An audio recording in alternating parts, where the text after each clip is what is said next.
People do carry knives, but most people do not use them. Most people don't engage in fighting. That's what you people have to understand. There's a huge difference between the average person, between the average attacker, between the average violent criminal, between the average fighter, between the average person who trains self-defense. Those are very different groups. Because you lack the understanding and education in fighting, you guys just think man is man. And that ain't it. That's not the truth. There's a huge difference between you and I. There's a huge difference, and I can see a huge difference between several groups. And that is one of the biggest dangers and mistakes of most self-defense trainings, because it's sheep training sheep, right? So most self-defense trainers have never, ever engaged in any kind of violent situation. They have no understanding of actual violence on the street.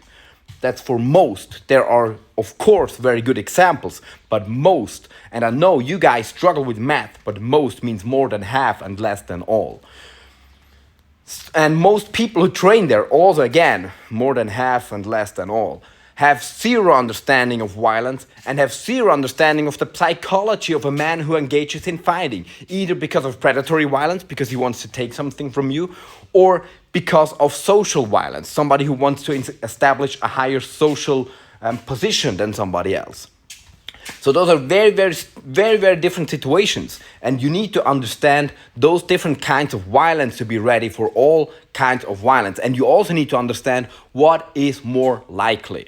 And the most likely violent situation is a fairly normal man with a bit higher than average aggression potential who feels threatened by you in any way, threatened in his social status, and he wants to fist fight you.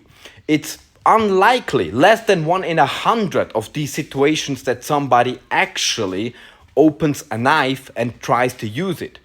That is very unlikely. And even most situations where somebody does open a knife and take it out, he doesn't want to use it at all.